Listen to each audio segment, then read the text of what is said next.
The Detroit Lions are one win away from the Super Bowl. Yes, the Super Bowl, which seems crazy to say. The actual Detroit Lions might be headed to the Super Bowl. Why does this sound so far-fetched to me? Well, this year alone, with 2 playoff wins, they have more playoff wins than they did since the 1950s. That's pretty insane if you ask me. As a sports fan with somewhat of a soul, it's hard to root against the Lions. And of course, fans love an underdog story, and according to Big Data is always good. Over half the country is rooting for Detroit to win the Super Bowl. Think about it though. Their QB was given up on and has thrived.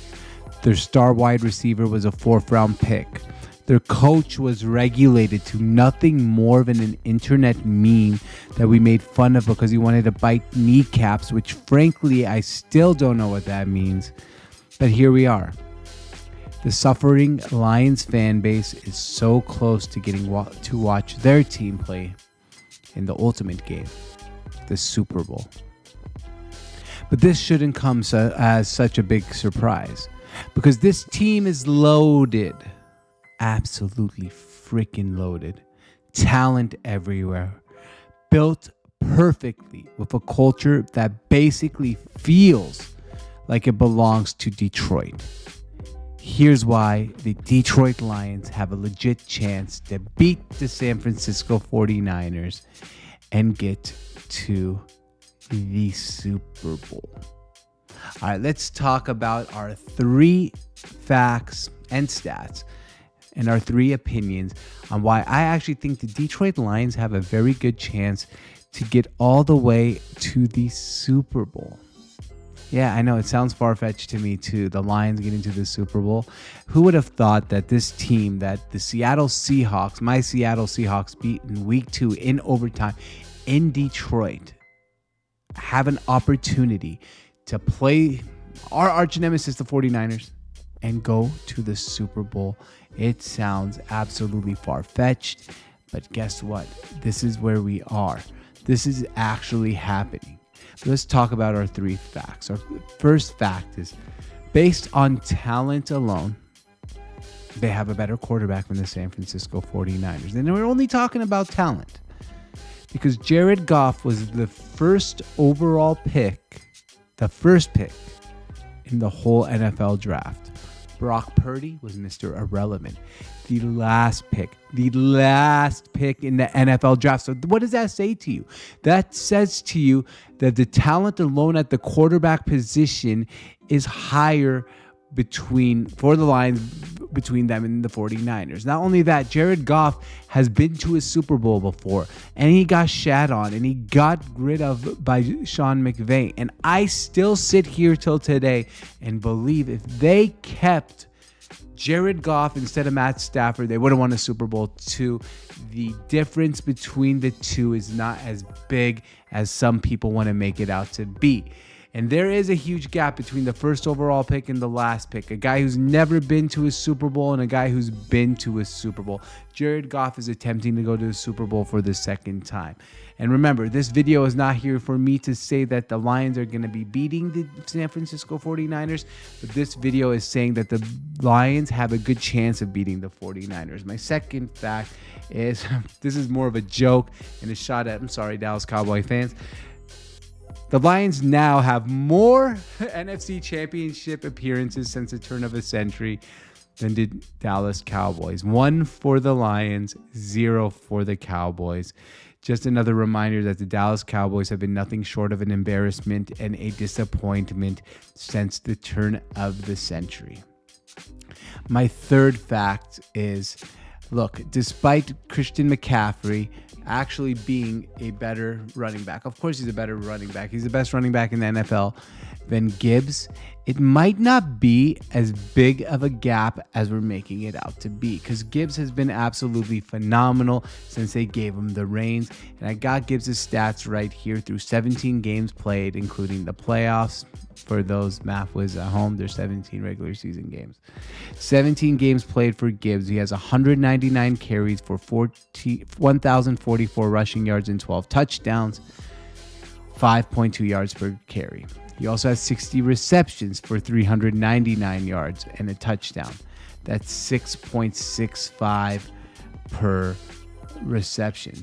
Let's compare that to Christian McCaffrey, who is the best weapon in the NFL. I'm not sitting here to tell you that Christian McCaffrey is not as good as Gibbs, but I'm just saying the gap is not as big as we perceive it to be.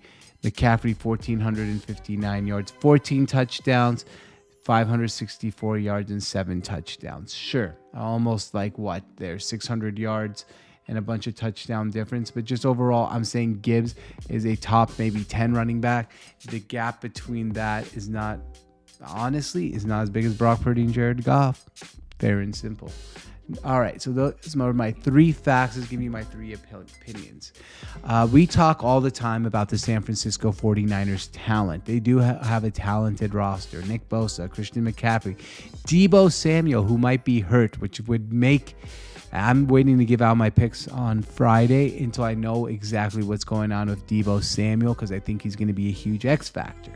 But there's talent everywhere and in every position. And I'm just going to throw out a few names. Doesn't mean that these are all the names that are talented on the Detroit Lions, but here are a few names.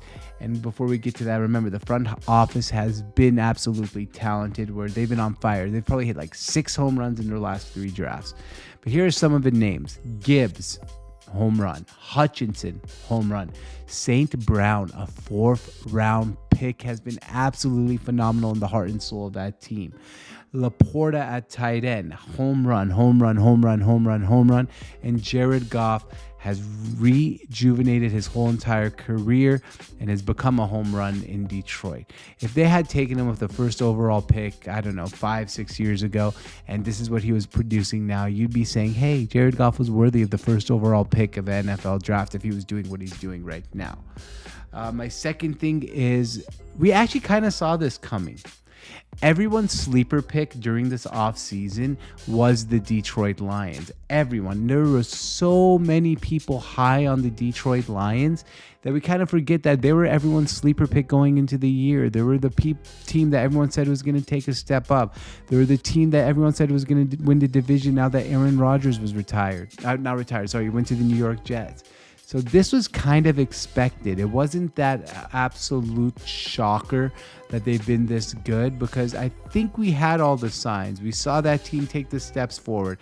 We saw Dan Campbell, motivate the team. We saw them go to Green Bay the last week of his season and knock out the Packers. Overall, the team has just been really good, and they were like a tiebreaker away against the Seahawks last year from making the playoffs, and here they are. They're now in the playoffs in the NFC Championship game.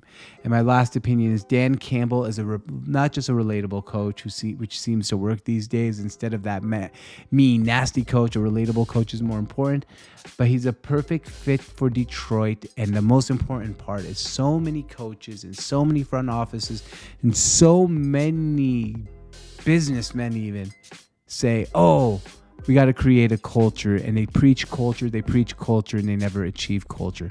Dan Campbell has achieved culture.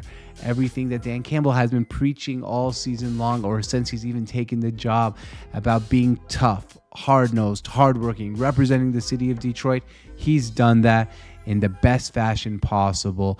Dan Campbell's been an absolute home run for the Detroit Lions, and he's absolutely put his stamp on the team. He's absolutely enriched the culture that he was trying to instill into them, right into their heads, and that's Dan Campbell for you. He's done such a great job of doing that, and that's why he has been so successful. He's been able to get people to buy into that culture. He's gotten people to care about his message, and not just his team, but the whole entire city of Detroit, and I guess the whole entire NFL world. We all made fun of him for biting kneecaps, but now we're like, damn, this guy is so damn good. And everyone's really happy for him. I don't know anyone who watches sports that I talk to on a regular basis that's not happy for Dan Campbell. That's why I think the Detroit Lions actually have a legit shot to beat the San Francisco 49ers and reach the Super Bowl for the first time in the history of their not so storied franchise. Well, thank you for reaching the end of this video. My name is George Arjour, or George on Tap. I'm part of the Sports on Tap network, where we help creators in sports learn how to create, help them along their journey, teach them tricks and tips, and just talk about the whole entire creator economy around sports in general. And if you reach the end of this video, do me a huge favor. Comment in below. Give me a like. That'd be nice. And a comment. Comment would be cool. And we'd really appreciate it. And better than all that, a subscription. Hit that subscribe button. We'll see you next time. If you want to follow me everywhere, George on Tap on all social platforms.